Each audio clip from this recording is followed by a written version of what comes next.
오늘 우리에게 주신 말씀은 창세기입니다. 창세기 12장 1절부터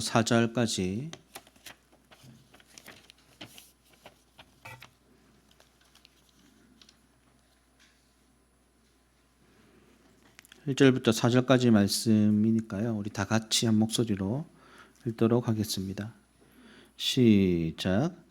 여호와께서 아브라함에게 이르시되 너는 너의 고향과 친척과 아버지의 집을 떠나 내가 내게 보여줄 땅으로 가라. 내가 너로 큰 민족을 이루고 내게 복을 주어 내 이름을 창대하게 하리니 너는 복이 될지라. 너를 축복하는 자에게는 내가 복을 내리고 너를 저주하는 자에게는 내가 저주하리니 땅의 모든 족속이 너로 말미암아 복을 얻을 것이라 하신지라. 이에 아브라함이 여호와의 말씀을 따라갔고 롯도 그와 함께 갔으며 아브라함이 하란을 떠날 때에 75세였더라. 아멘. 복된 인생이라는 제목으로 목사님 말씀 증거해 주시겠습니다.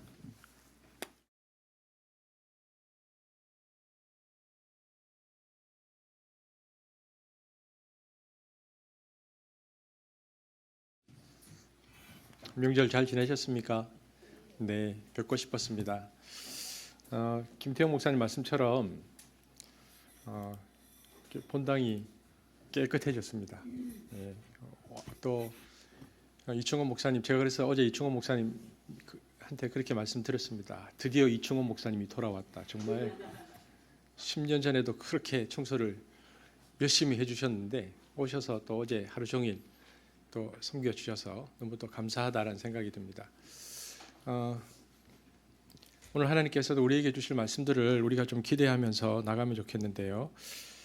제가 기도하고 또 말씀 전하도록 하겠습니다. 하나님 감사합니다. 우리를 오늘 예배자로 부르셨습니다. 주님의 감화 감동 이끄심이 없으면 우리는 한 걸음도 주님께 나갈 수 없습니다. 우리의 육신과 죄의 무게가 너무 커서 발걸음을 옮길 수가 없습니다. 은혜를 베풀어 주셔서 주님 앞에 나올 수 있도록 축복하신 것 정말 감사합니다.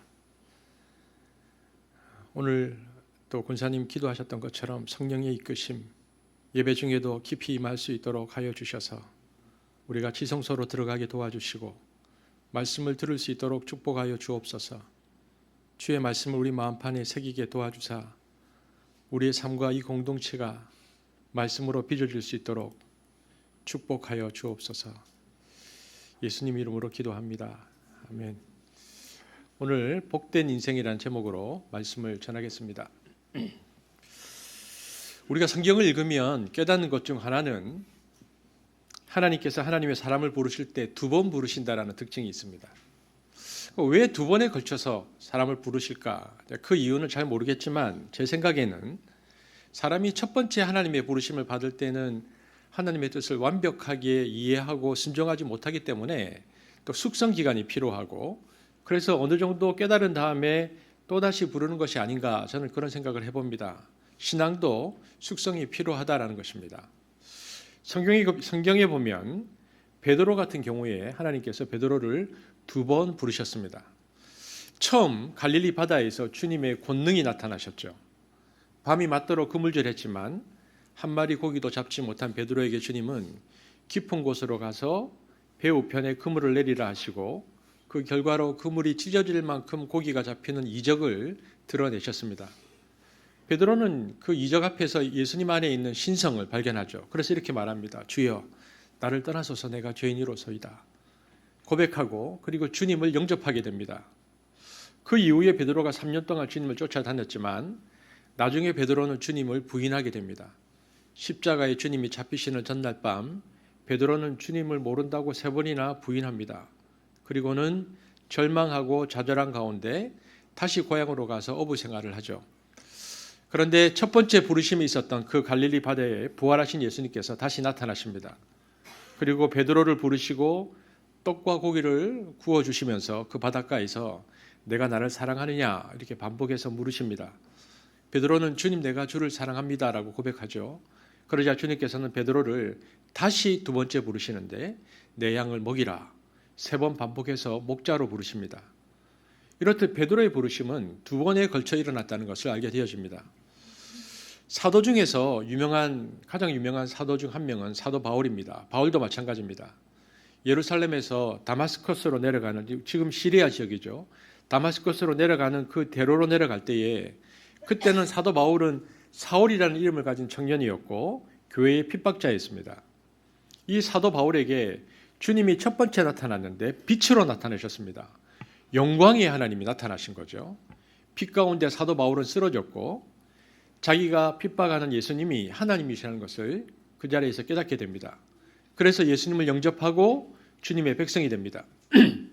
이처럼 다마스커스로 가는 길에서 회심했다가 그 이후에 다메섹으로 전도를 열심히 하게 되는데 그러다가 쫓겨나서 아라비아 광야에서 3년 있다가 예루살렘으로 다시 돌아와서 사도들과 교제하는 중에 사도됨을 인정받았지만 유대인들과 갈등이 일어나서 또다시 예루살렘을 떠나서 고향 다소로 가서 10년간 그곳에서 머무르게 됩니다.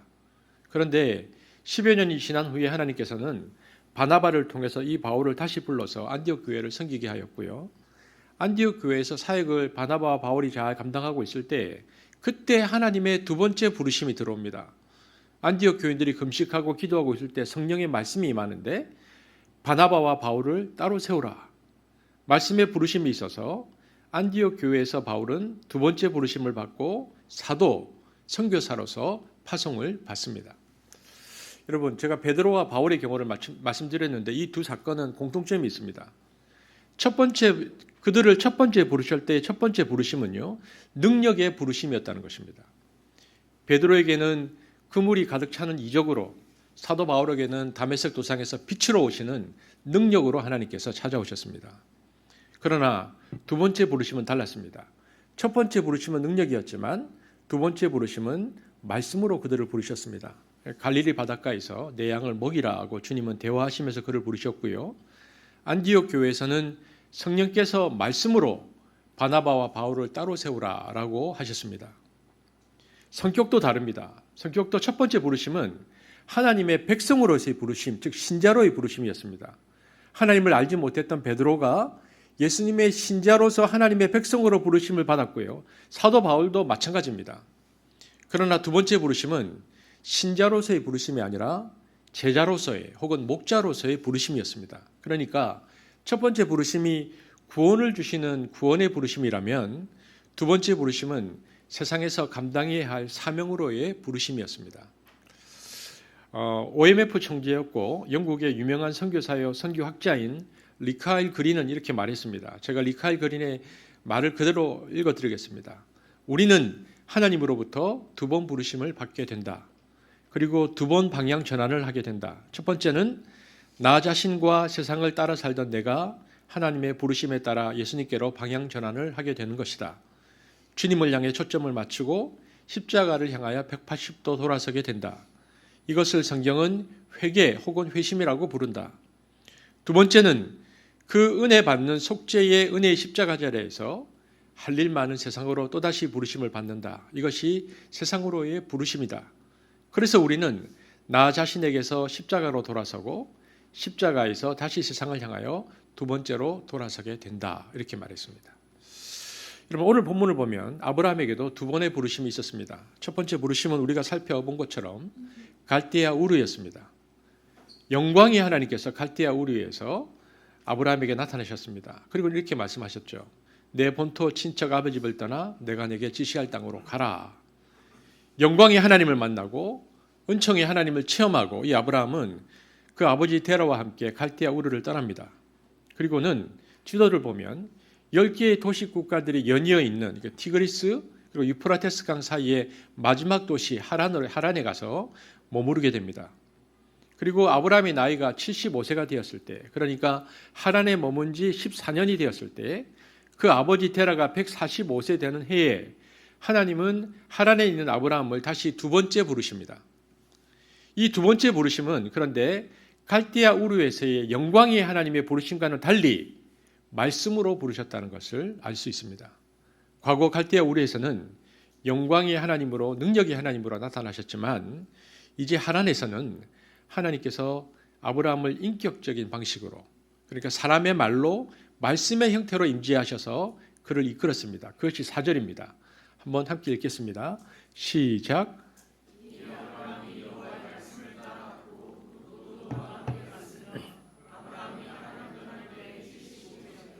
성경은 아브라함이 75세 때에 아브라함이 여호와의 말씀을 따라갔다고 되어 있습니다. 우리는 이것을 통해서 알 수 있는 것이 있는데, 신자는 하나님의 능력으로 거듭나고 성장은 말씀으로 된다는 것을 알 수 있습니다. 즉 하나님의 능력이 임할 때는 놀라고요, 우리가 또 신성을 깨닫게 되고, 즉 그때 하나님을 알게 되고 하나님 앞으로 방향을 바꾸게 됩니다. 회심이라고 그러죠. 그러나 그 바꾼 방향을 향하여 한 걸음 한 걸음 나아가는 신앙의 성숙, 믿음의 성장은 오직 말씀으로만 이루어집니다. 하나님께로 돌아선 우리들에게 하나님의 말씀으로 세미한 음성으로 주시는데, 그래서 그 말씀을 들을 때 때로는 양심을 통해서 혹은 성경을 통해서 혹은 내면의 어떤 깨달음으로 성령께서는 하나님의 마음을 우리 안에 비추시고 들려주십니다. 그리고 이 말씀을 따라 한 걸음 한 걸음 순종할 때에 믿음이 성장하게 되는 것입니다. 따라서 신앙의 성장 그리고 제자로서의 성숙은 오직 말씀으로 말미암는다는 것을 우리는 마음에 새겨야 합니다. 우리가 말씀 묵상을 날마다 해야 하는 이유가 바로 여기에 있습니다. 저는 2024년도에 들어와서 이제 큐티 책자를 여러분이 구입하시고 아침마다 하루하루를 말씀으로 이끌어 달라고 기도하기를 바랍니다. 여러분, 특별히 청년들도 그렇게 하고 있는데 꼭 그렇게 하시기를 바랍니다. 그리고는 아침마다 우리가 이렇게 기도하는 거죠. 하나님, 오늘 하루도 내 생각, 내 뜻, 내 감정대로 살지 말게 하시고 주님의 말씀이 내 생각을 지배하고 주님의 거룩한 정서와 감정이 내 마음 감정을 다스리고 내 뜻보다는 하나님의 뜻이 먼저 나타나도록 나를 이끌어 주옵소서.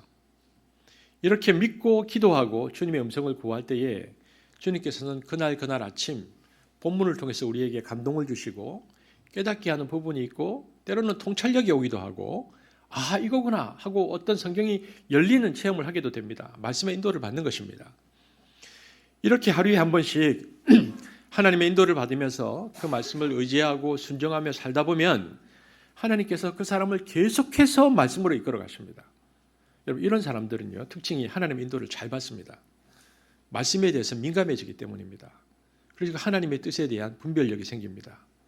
이런 사람과 주님이 함께 하십니다. 그러나 아무리 하나님의 백성으로 거듭났어도 하나님의 뜻을 묻지 않고 자기 생각대로, 자기 지혜대로, 자기 판단대로 무엇을 하면 어떻게 될까요? 여러분, 안 믿는 사람이 그렇게 할 때는 아무 일이 일어나지 않습니다. 하나님이 관심을 두지도 않으실 뿐만 아니라 개입도 안 하십니다. 그 사람들에게는. 그래서 안 믿는 사람들은 자기 생각, 자기 계획, 자기 노력으로 그냥 살면 됩니다. 그런데도 문제가 없습니다. 그러나 하나님의 백성은 다릅니다. 하나님의 백성들은 이것을 잘 알아야 합니다. 하나님은 그 사람이 아무리 자기의 생각과 판단대로 다 계획해 놓았어도 마지막에 그것을 의뢰하고 기도로 하나님께 물어보기를 원하십니다. 하나님, 제 생각에는 이렇게 해서 방향을 이렇게 잡았는데 이것이 주님께서 기뻐하시는 일이십니까? 주님의 뜻입니까? 이렇게 물을 때 주님께서 맞아, 그래, 계속 그대로 가라 이렇게 말씀하실 수도 있고요. 어떨 때는 야, 이건 좀 부분적으로 고치는 게 좋지 않을까? 이렇게 말씀하실 때도 있고, 아니면 전면 수정을 요구하실 때도 있습니다. 아니야, 그건 아니야, 그 길로 가지 마, 방향을 바꿔라, 완전히 바꿔주실 때도 있다는 것입니다. 이렇게 그때마다 하나님의 인도를 구하면서 나아가면 하나님께서는 그 과정을 통하여 그 사람과 함께 해주십니다. 축복하시는 것입니다. 그 사람이 능력이 없기 때문이 아니라 능력이 있음에도 불구하고 그 능력을 다시 하나님께 인도를 구하는 겸손함 때문에 하나님께서 그 사람을 축복하시는 것입니다. 그런 사람들은 순종을 통해서, 말씀의 순종을 통해서 신앙이 자랍니다. 아, 하나님의 뜻대로 구했더니 이런 좋은 결과가 오는구나. 하나님의 말씀을 체험하면서 신앙이 점점 자라게 되어 있습니다. 하지만 거듭난 그리스도인들이 하나님의 인도를 받지 못하고 자기 생각, 계획대로만 살면 거듭난 그리스도인들에게는 하나님께서 개입하십니다. 이야기했지만 불신자들에게는 개입하지 않으십니다. 그러나 하나님의 백성에게는 개입하십니다. 왜?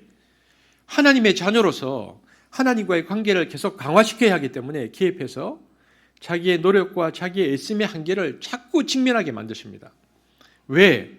하나님이 함께하고 싶으신데, 하나님이 그 백성을 축복하고 싶은데 그 축복을 받을 그릇이 준비되지 않은 그 오만함 때문에 주님이 마음을 비우게 하시려고 잘 되게 하시는 것이 아니라 자꾸 개입하셔서 안 되게 하십니다. 이것을 자꾸 해봐서 깨달은 사람은 어떻게 하는가? 아, 하나님이 인도하지 않으시는 길을 하나님께서 싫어하시는구나. 하나님의 자녀들은 하나님의 인도를 받을 때 하나님께서 기뻐하시고 함께 하시고 축복하시는구나를 깨닫게 되는 것입니다. 그러면서 동시에 신앙이 자랍니다. 여러분 성경에 보면 아브라함도 하나님의 말씀을 받고 말씀에 순종하여 나가는 과정에서 신앙이 자랐지, 말씀에 순종하려고 했었던 그 순간의 갈등, 말씀을 통한 연단, 말씀 앞에서 우왕좌왕했던 이런 과정이 없이 신앙이 성장한 사람이 아니라는 것입니다. 그러므로 저와 여러분처럼 거듭난 사람들은 하나님의 말씀을 사모해야 합니다. 말씀을 마음에 새겨야 합니다. 말씀을 자주 들어야 합니다. 믿음은 들음에서 나기 때문입니다. 들음은 하나님의 말씀으로 말미암기 때문입니다. 로마서 10장 17절 너무나 중요한 말씀이죠. 영상으로 예배를 드리고 계시는 분들도 함께 성경을 우리 합독하겠습니다. 시작. 그러므로 믿음은 우리의 믿음이 강화되기 위해서는 들어야 합니다. 하나님의 말씀을 듣고 하나님의 말씀을 따라 살 때 우리가 축복의 땅에 가나안에 이른다는 사실을 기억해야 합니다. 그래서 이 아브라함이 여호와의 말씀을 따라갔고라는 말씀 앞에서 저와 여러분의 인생이 오늘부터라도 여호와의 말씀을 따라가는 새로운 시작이 되시기를 주님의 이름으로 축복합니다. 그리고 50일 하나님의 큐티를 365일 계속 할 수 있습니다. 근데 왜 50일로 끊어서 하시는지 아십니까? 우리의 결심을 알기 때문에 50일 하고 한 일주일쯤 쉬다가 다시 50일 시작하면 또 시작할 수 있거든요. 그래서 계속 도전하시라고 50일마다 끊는 겁니다. 그러니까 여러분 다시 결심하시고 큐티에 앞에 서십시오. 그리고 내가 큐티에 막 댓글을 다는 게 너무 좀 부담스럽다. 그러면 읽고 좋아요라도 누르십시오. 그렇게 해서 말씀을 계속 따라가는 훈련을 여러분이 하시기를 바랍니다. 그렇다면 아브라함에게 영광의 하나님이 아니고 말씀의 하나님이 임하셨는데 어떤 말씀이 임했는가?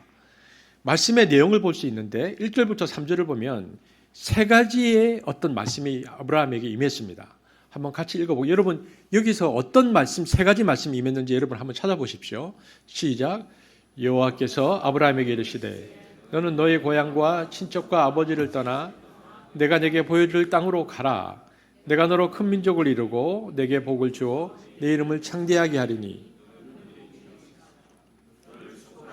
내가 복을 내리고 너를 저주하는 자에게는 내가 저주하리니 땅의 모든 족속이 너로 말미암아 복을 얻을 것이라 하시니라.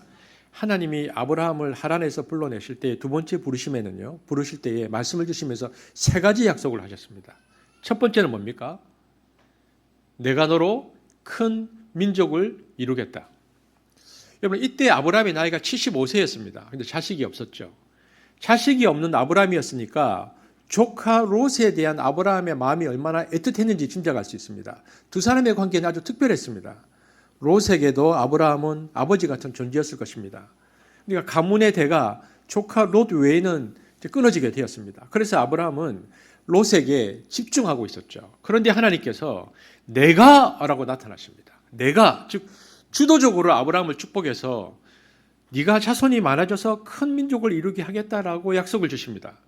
여러분 우리말 성경에는 내가 너로 큰 민족을 이루고 내게 복을 주어 내 이름을 이렇게 보는데 히브리 원어 성경에 내가라는 말이 계속 반복하죠. 그러니까 같이 내가, 히브리 원어 성경에는 내가 이렇게 되어 있습니다. 한번 같이 읽어볼까요? 시작. 내가 너로 큰 민족을 이루고 내가 내게 복을 주어 내가 내 이름을 창대하게 하리라. 여러분 기억할 사실은 복을 주시는 주체가 하나님이시라는 것입니다. 그런데 여러분 이게 창세기 12장이잖아요. 창세기 11장에 보면 어떤 말씀이 나오냐면 그 앞에 사람들이 바벨탑을 쌓는데 사람들이 이렇게 말합니다. 바벨탑을 쌓고 인간들이. 창세기 11장 4절입니다. 시작. 또 말하되 자 성읍과 탑을 건설하여 그 탑 꼭대기를 하늘에 닿게 하여 우리 이름을 내고 온 지면에 흩어짐을 면하자 하였더니 인간들이 모여서 뭐라고 말하냐면 자기들 스스로가 우리가 하늘에 닿는 탑을 쌓자 하고는 자기 스스로가 자기 이름을 내려고 했습니다. 그러나 12장에 보면 내가라는 말씀이 나오죠. 즉 무엇을 말씀하고 있습니까? 축복은 인간이 스스로의 힘으로 쌓아 올리는 것이 아니라는 것입니다. 자기 힘으로 이루는 성공은 허무하게 무너지게 되어 있습니다. 성공은 하나님께서 은혜로 주시는 것입니다. 두 번째는 어떤 약속이 들어왔는가? 너는 내가 내게 보여줄 땅으로 가라 이렇게 말씀하셨습니다. 땅을 약속하셨습니다. 그런데 보여줄 땅으로 가라 그러셨는데요. 그러니까 내가 보이겠다. 그리고 가라 그렇게 하지 않으시고 내가 보여줄 땅으로 가라 그러면 가는 곳에서 보여주겠다 말씀하셨습니다. 여러분 우리는 여기에서 중요한 사실을 알게 됩니다. 하나님은 우리에게 약속의 땅을 보여주실 때에 가지 않으면 보여주시지 않습니다. 가야 합니다. 순종하여 발을 디딜 때 보여주십니다.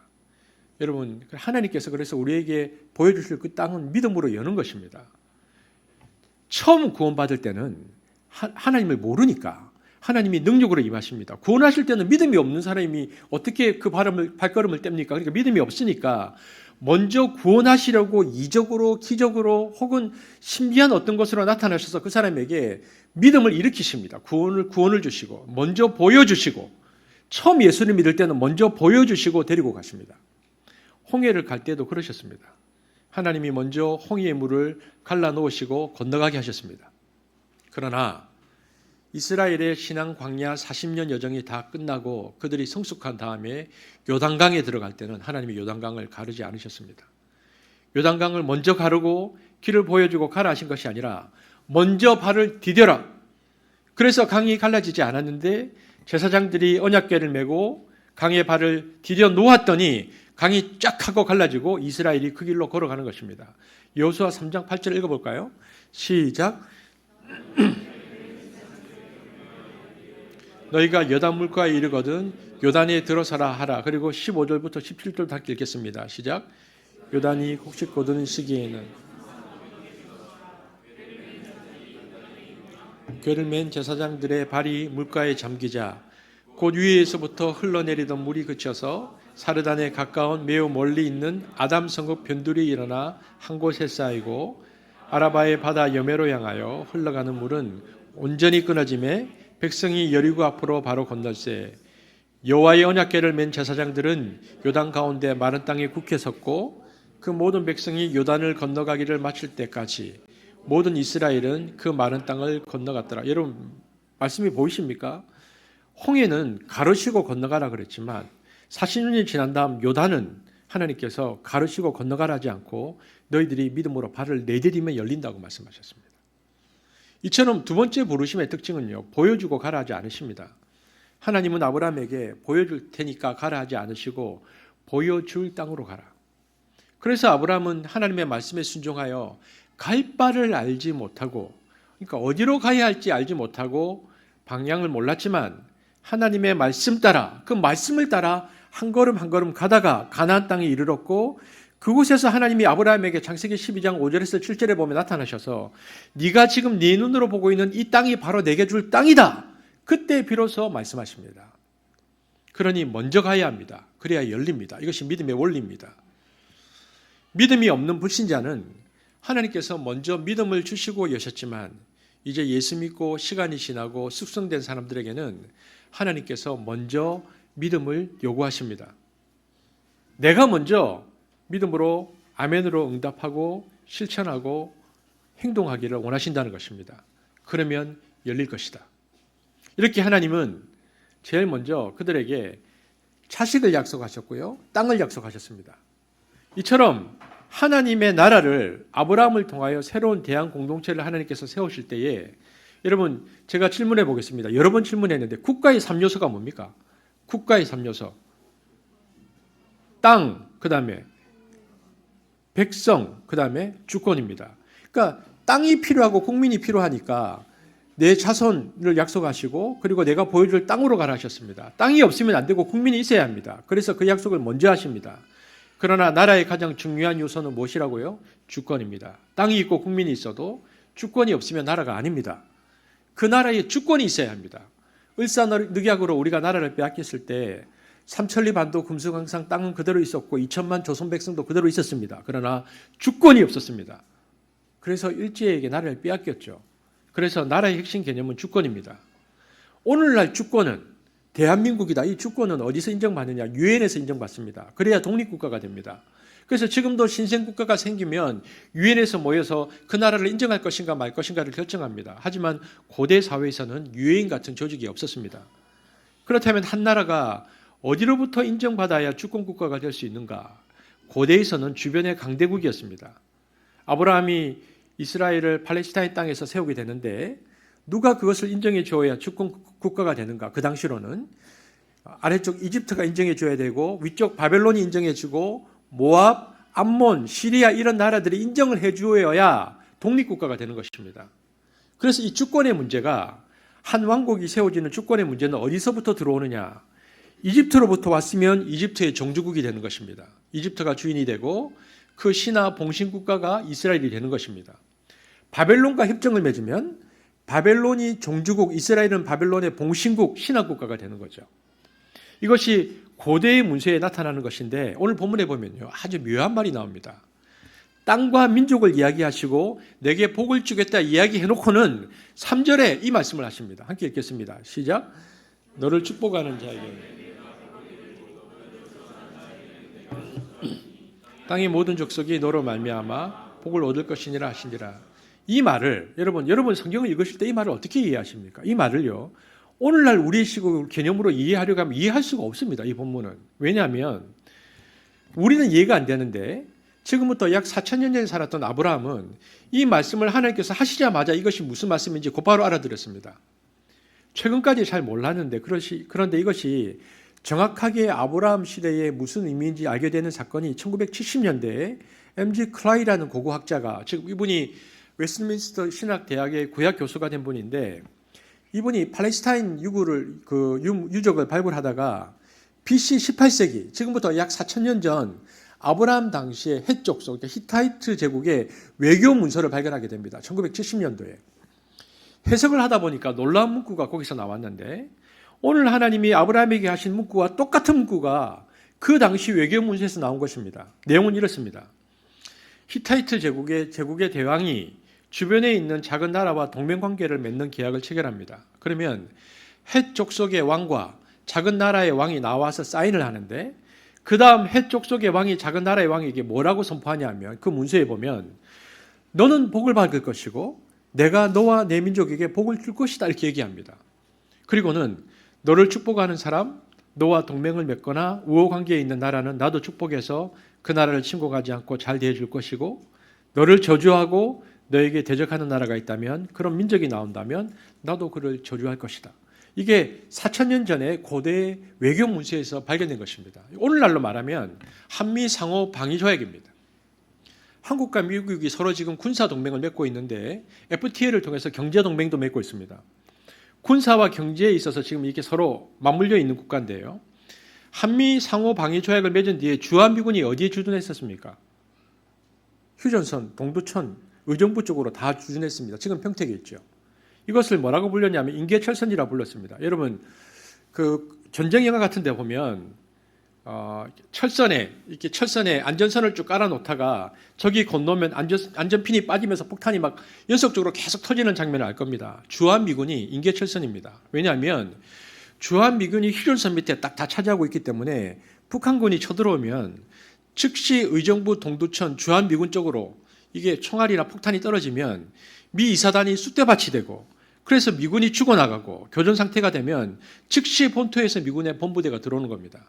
그러면서 자동 군사 개입이 되는데 이렇게 자동적으로 이루어지는 것이다. 그래서 주한미군을 인계철선이라고 불렀거든요. 그들이 그곳에서 뭐 북한군을 다 막아낼 수 있다는 게 아니고 떨어져서 한 명이라도 죽으면 자동 개입하도록 만들어 놓은 겁니다. 이것 때문에 못 내려오는 겁니다. 이것이 한미군사 동맹인데 BC 18세기 그러니까 지금부터 정확하게는 3,800년 전에 헷지방 팔레스타인 지역의 왕들이 조약을 맺을 때 그렇게 했다는 겁니다. 약소국가 조약을 맺으면서 너희 나라의 왕국을 내가 독립국가로 인정해 주겠다. 대신 너는 나와 맺은 이 계약을 충실히 지켜라. 그래서 각각 자기의 신의 이름으로 사역을 합니다. 그리고 이 약속을 안 지킬 때는 이런 벌과 이런 저주가 내릴 것이다. 그래서 복과 저주 문구로 계약을 맺고 난 다음 왕이 최종 선포하죠. 이게 강대국의 왕이 너를 축복하면 나도 너를 축복하고 저주하면 나도 너를 저주할 것이다. 이것이 종주국가 봉식국 간의 계약 문구에 나오는 것인데 이것을 하나님께서 아브라함에게 쓰신 것입니다. 그러니까 우리는 3,800년 전 어법을 잘 모르니까 그냥 읽을 때 복 주시려고 하는 거구나. 복복복만이 눈에 들어오는데 원래 의미는 아브라함 너에게 땅을 주겠다. 너에게 민족을 주겠다. 그리고 그 나라의 국가는 누구하고 종주 봉신 계약을 맺는 나라가 되는가? 이집트나 바벨론이 아니라 종주국이 하나님 나다. 내가 너와 종주 봉신 계약을 맺었다. 이렇게 말씀하시는 것입니다. 그러면서 너희 나라는 아브라함, 너희 나라는 단순히 세상 나라가 아니야. 이집트나 바벨론과 같은 나라와 계약을 맺어서 독립국가가 되는 것이 아니라 하나님과 계약을 맺은 나라다. 하나님이 그 주권을 인정한 하나님의 왕국이 될 것이다. 이렇게 말씀하신 것입니다. 그래서 창세기 12장 1절 3절의 내용의 말씀은 내가 너를 통하여 이 세상에 하나님의 통치가 반영되고 드러나는 하나님 나라를 세우겠다는 하나님의 약속이었고 이 약속을 그 당시에 해쪽 속의 문화적인 어법으로 말씀하시니까 아브라함이 그 말씀을 들을 때 즉각 알아들은 것입니다. 75세까지 자식이 없어 외톨이가 되어 있는 나를 통해서 세상에 하나님의 나라를 세우고 내가 이루게 될 왕국은 내가 그 주권을 보장하겠다고 할 때 아브라함이 그것이 어떤 의미인지 알기 때문에 얼마나 감격했겠습니까? 그래서 아멘 하고 곧바로 하란을 떠나는 것입니다. 이렇게 아브라함을 통하여 하나님은 하나님의 나라를 세우시겠다 말씀하시는데 그러면 그 나라는 당시 바벨론이나 이집트나 이 세상에 대해서 결국 어떤 역할을 하는 나라인가? 어떤 역할을 하기에 세상의 대항국가가 된다고 말씀하셨는가? 3절에 보면 그 답이 나오죠. 함께 읽겠습니다. 시작. 너를 축복하는 자에게는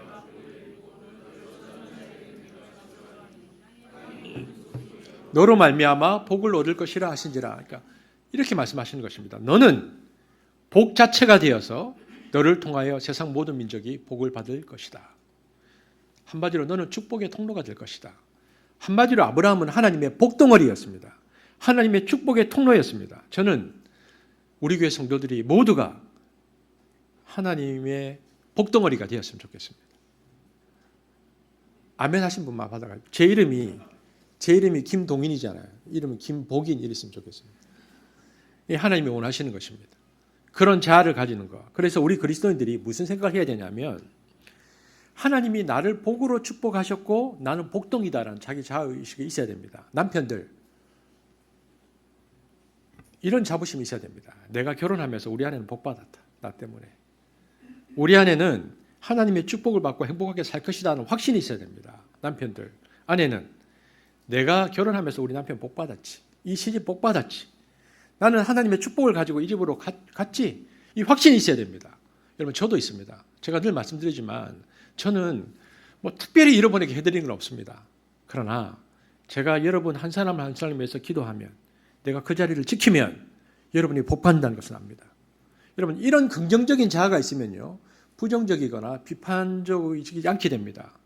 왜 부정적이거나 비판적인 사람이 되는가 하면 어떤 문제가 딱 발생하잖아요. 그런데 딱 생각해 보니까 본능적으로 이거는 못 고치겠네? 안 되겠네? 그러면요. 절망하거든요. 이런 부정적이고 비관적인 생각이 들면 그 다음부터는 뭘 하느냐? 우리가 남 탓을 합니다. 이 문제가 네 탓이야. 이 집안 탓이야. 당신 탓이야. 비난만 하고 그러면서 아주 소모적으로 에너지를 쓰고 낭비하는 겁니다. 그러면 그런 사람이 집안에 들어와서 아내가 되고 남편이 되면요. 그 남편이나 아내는 함께 사는 것이 평생 고역입니다. 너무 힘듭니다. 그러므로 나는 하나님의 복덩이다라는 확신을 갖는 것이 얼마나 중요한지 모릅니다. 왜냐하면 이런 사람은 어떤 문제가 닥쳤을 때 이거 안 되겠다. 이거 완전히 벽인데? 라는 생각이 있어도 이 문제가 어려워도 그래 분명히 문제가 있고 이런 약점이 있지만 세상의 눈으로 보기에는 이것이 고쳐지기가 어렵고 회복되기가 어렵지만 하나님이 나를 통하여 축복하시면 고쳐진다. 길이 분명히 있을 거다. 긍정적인 마음, 적극적인 마음, 확신이 있으니까 그런 사람의 눈에는 대안이 보입니다. 길이 보이죠. 이처럼 하나님의 축복의 길은 믿음으로 디딜 때 열리는 것이지 믿음이 없으면 절대로 열리지 않습니다. 긍정적인 마음을 가지고 대안에 대한 신뢰와 모색을 하면서 하나님께 구했을 때 그 사람에게 축복하셔서 문이 착 하고 열리고 그 축복 때문에 잘 되는 것입니다. 여러분, 우리 그리스도인들은 하나님의 대안 공동체를 세우기 위한 하나님의 축복의 통로요, 여러분이 복이다, 그 확신을 가져야 합니다. 그래야 자기 자아가 건강해야 합니다. 그래서 자기 자아가 건강해야 되고 긍정해야 합니다. 나는 이런 생각을 해야 되는 거죠. 나는 복덩이다. 나 때문에 이 집안이 복받는다. 나 때문에 이 남자, 이 여자 복 터졌다. 나 때문에 우리 집 자식들 복 터졌다. 아이고, 놈꿀치 이놈들 참 복도 많다. 이렇게 생각해야 됩니다. 직장 들어가면 청년들 직장 들어가잖아요. 이런 생각해야 됩니다. 야, 나 때문에 이 회사 복 받았네. 내가 어느 부서 들어가면 야, 나 때문에 이 과장님, 이시면 이 과장님, 정시면 정 과장님, 부장님 복 받았네. 이분 참 복도 많으시네. 나 같은 사람 보아로 쓰다니. 이런 생각이 들어야 됩니다. 이런 생각을 가지고 가서 어떻게 하든 나를 통하여 이 부서나 이 직장이나 이 사업에 하나님의 축복이 임할까 이것을 생각하고 복의 통로가 되려고 믿음으로 살아갈 때 신기하게 정말 그 사람을 통하여 좋은 일이 자꾸 생기고 회사나 부서의 어려운 일이 해결되고 집안의 위기가 넘어가는 겁니다. 여러분, 이렇게 한번 살아보십시오. 제일 처음에는 나만 혼자 이렇게 생각하는 거죠. 그것도 속으로만 생각해야지 가자마자 뭐 나 때문에 복 받아서 또 미친놈 하나 들어왔다고 욕먹으니까 과대망상증 환자라고 얘기하니까 그렇게 하지 말고 자뻑한 인간이 왔네. 미움 당하니까 중요한 건 또 분위기 파악을 해야 되는데 그런 말 처음부터 하면 안 되고 가만히만 있으십시오. 하지만 시간이 지나면 사람들이 압니다. 그러면서 이렇게 생각하죠. 야, 나는 너 만난 게 내 인생의 축복인 것 같아. 이런 말을 친구가 합니다. 회사 사장님이 시간이 지나니까 자네는 우리 회사의 복이야. 여러분, 아내가 그럽니다. 여보, 내 인생의 가장 큰 축복은 내가 당신을 만난 거예요. 남편이 아내에게 그럽니다. 여보, 내 인생에 당신은 가장 큰 축복이었어. 여러분, 이것이 얼마나 복된 인생인지 아십니까? 하나님이 저와 여러분을 부르실 때 아브라함처럼 믿음의 자녀로 부를 때 그러려고 부르신 겁니다. 그리고 그것이 단순히 가정만이 아니라 우리 사회 인류 공동체의 복이 되라고 우리를 부르신 거죠. 너로 인하여 모든 족속이 복을 받을 것이다. 우리가 지금 우리 교회에서 참 너무나 감사한 것은 금년에도 우리 선교사님을 위해서 섬기는 선교의 외형적인 액수도 늘어나고 선교사님 숫자도 또 더 많은, 우리 교회에서 섬기는 분 말고 외적으로 더 많이 늘어났는데, 우리가 선교사님을 위해 중보 축복하는 것은 우리가 직접 그것을 가지 못해도 선교사님을 통해 그 부족 족속이 복을 받는 통로로서의 역할을 선교사님도 우리도 감당하는 것입니다. 이처럼 우리가 이 땅을 살면서 남에게 재앙 덩어리, 저주 덩어리가 아니고 복 덩어리가 되어야 합니다. 그것을 하나님께서 약속해 놓으셨으니까 우리가 그것을 믿어야 합니다. 이것은 마치 하나님의 축복이 굉장히 강한 압력을 가지고 수도꼭지 직전까지 꽉 차 들어와 있는 것과 마찬가지입니다. 그래서 수도꼭지까지 물이 꽉 들어와 있는데 틀면 콸콸 쏟아지는 거죠. 축복이 내 목구멍까지 이까지 딱 차 있는 것입니다. 이것을 열기만 하면 콸콸 넘치는 것이죠. 아멘 하면 넘치는 것입니다. 믿으면 이 축복이 넘쳐 흘러서 나를 채우고 주변 사람을 다 적시고 행복하게 만드는 것입니다.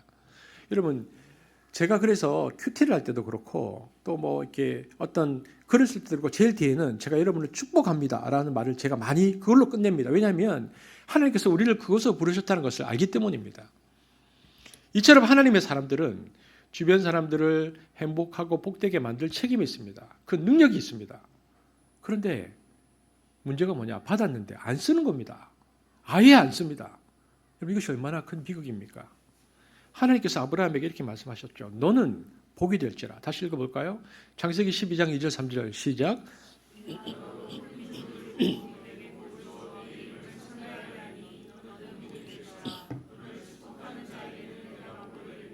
너를 저주하는 자에게는 내가 저주하리니 땅의 모든 족속이 너를 말미암아 복을 얻을 것이라. 여러분, 아브라함은 이 확신을 가졌습니다. 이 확신을 가지면 이것이 얼마나 주변을 은총되게 하는지 모릅니다. 이렇듯 너는 복이 되어야 한다는 말씀은 아브라함의 후손인 우리 모두를 향한 말씀입니다.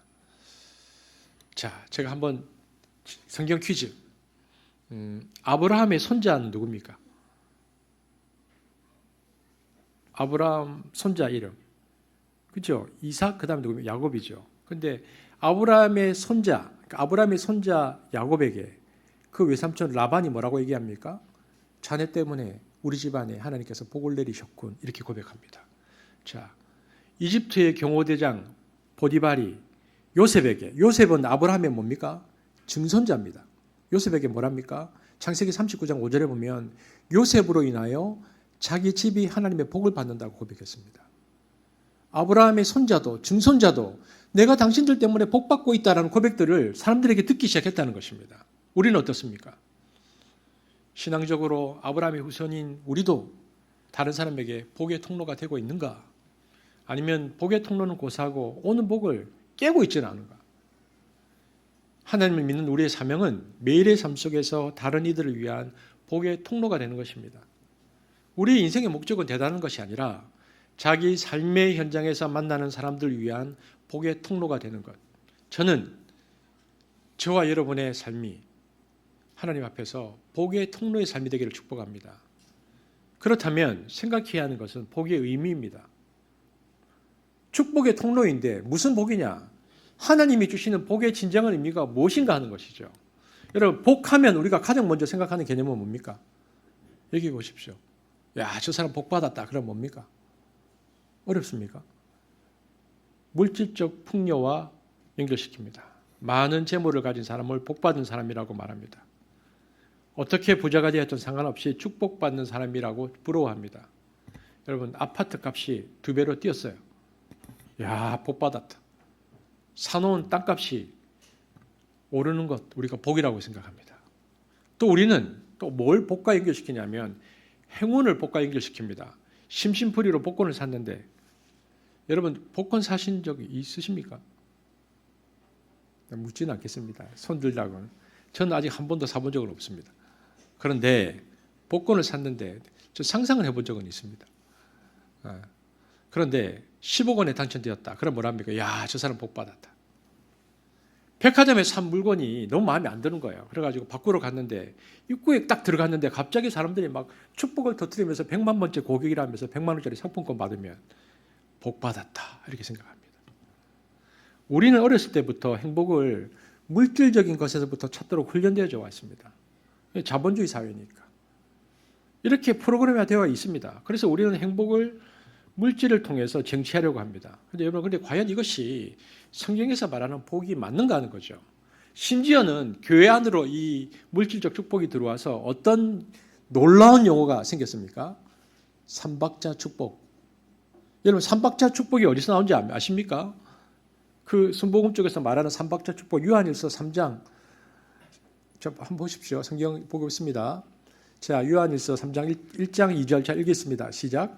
사랑하는 자여, 내 영혼이 잘된 같이 내가 법사에 잘되고 강건하기를 내가 강건.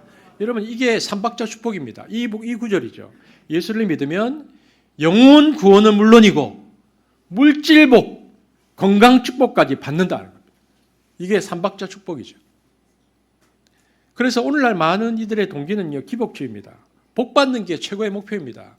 오죽했으면 삼박자 축복이라는 말이 나왔겠습니까? 모든 것이 잘 된다는 유혹은 사람들의 종교 심리를 자극하죠.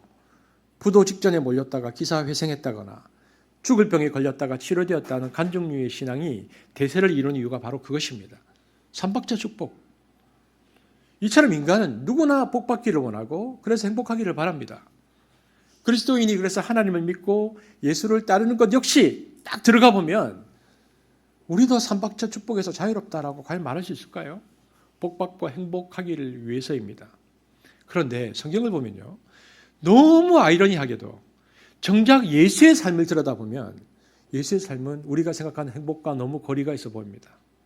그분은 출생부터가 불행합니다. 불행하다 못해 비참하죠.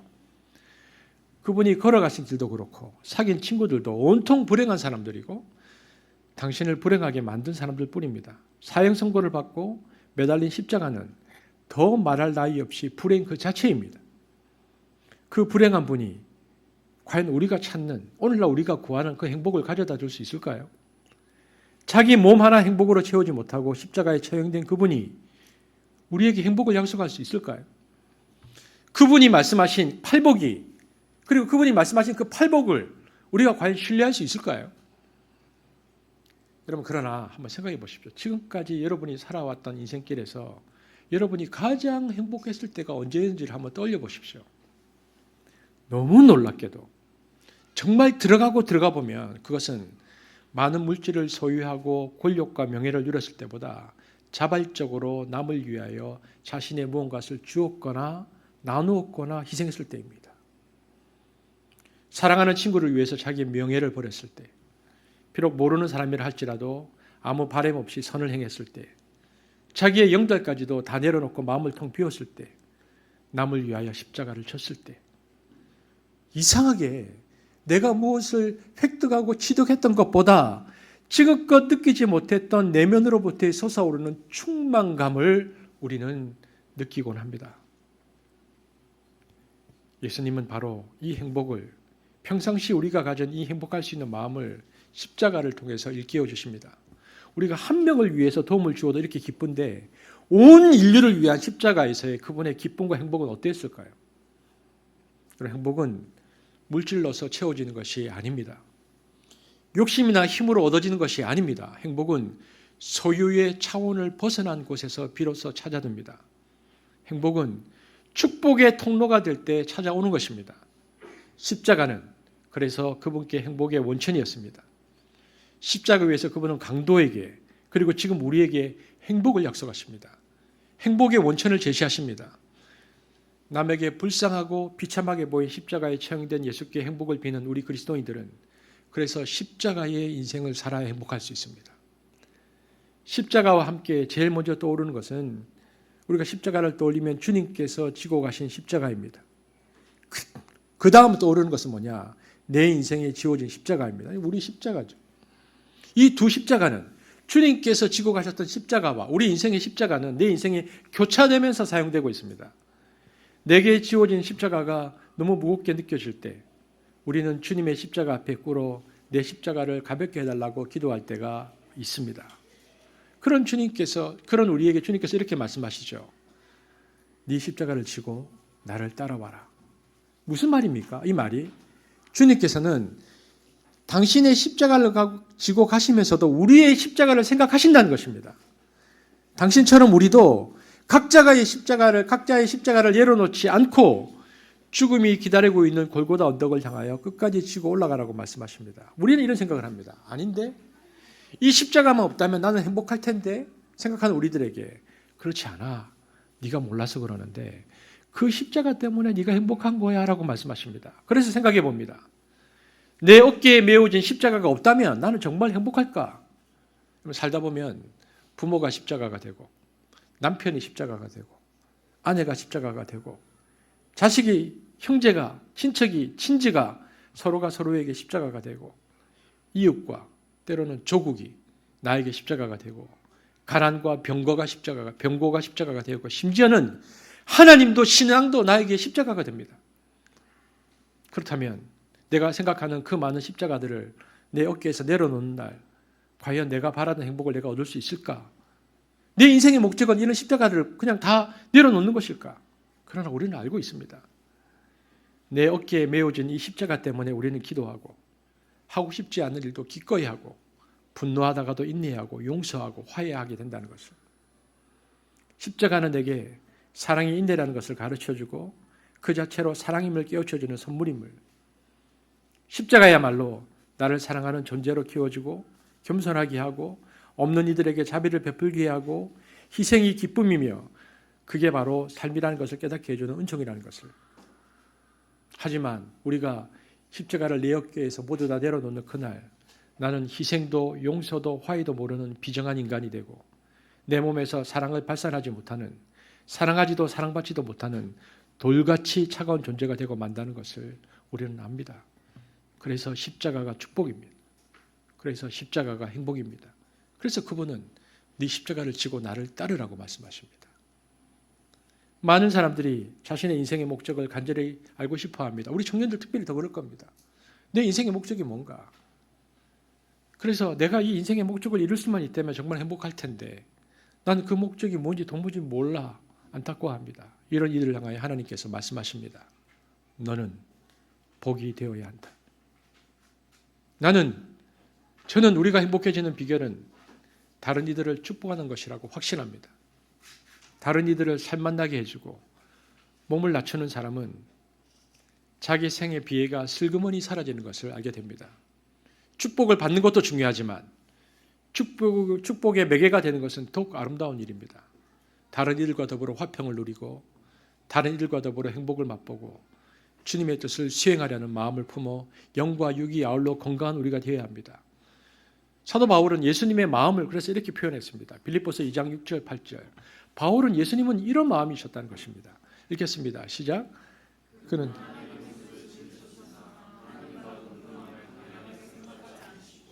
오히려 자기를 비워서 종의 모습을 취하시고 사람과 같이 되셨습니다. 그는 사람의 모양으로 나타나셔서 자기를 낮추시고 죽기까지 순종하셨으니 곧 십자가에 죽기까지 하셨습니다. 여러분 이게 보면요, 예수님의 마음을 한마디로 물을 닮았습니다. 만나는 모든 사람들이 삶의 기쁨을 되찾도록 도우셨고 남보다 높아지려고 하기보다는 사람들이 싫어하는 낮은 곳을 향해서 끊임없이 흘러가셨습니다. 여러분, 높은 데 마음을 주면 안 됩니다. 눈물의 자리, 아픔의 자리에 다가가야 합니다. 그곳에서 우리의 가장 깊은 영혼과 만나게 될 것이고 그때 우리는 참된 행복을 느끼게 되는 것입니다. 모두가 얼굴을 찡그리고 사는 세상이지만 우리는 축복을 위해서 부름받은 사람들입니다. 그것은 막연한 소망이 아니라 약속이 있는 소망입니다. 우리가 자아를 극복하고 날마다 이웃을 축복하는 것으로 우리 삶의 보람을 삼을 때 우리 삶은 넉넉해지고 행복해질 것입니다. 그래서 오늘 우리가 이 말씀을 드리면서 하나님께서 부디 축복의 말을 우리 입에 담아주기를 소원해야 합니다. 날마다 가족들과 친구들 그리고 동료들의 이름을 부리며 그들을 위해 축복하십시오. 인생의 가장 큰 행복은 우리가 하나님의 식구요 지체로서 축복을 위하여 부름받았다는 사실입니다. 우리의 소명은 축복입니다. 누군가에게 하늘의 복을 나르는 사람이 될 희망을 품고 산다면 우리 하루하루는 기적의 연속이 될 것입니다.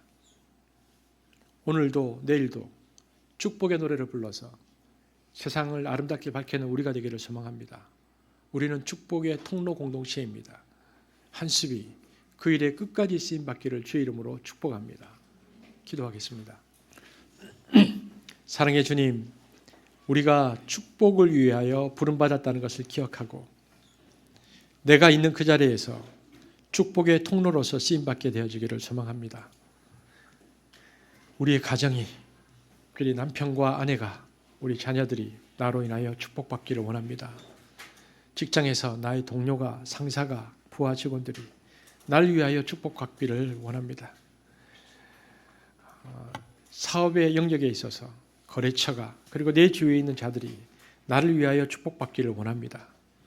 선생님들이 계시다면 이 선생님들로 인하여 그 교실이 그 학생들이 축복받기를 원합니다. 무엇보다 우리 공동체가 하나님께 그 축복의 통로가 되어서 민족과 열방과 그리고 이 나라와 역사 가운데 하나님의 축복의 역할들을 끊임없이 감당할 수 있도록 우리를 사용하여 주옵소서. 감사를 드리며 예수님 이름으로 기도합니다. 아멘.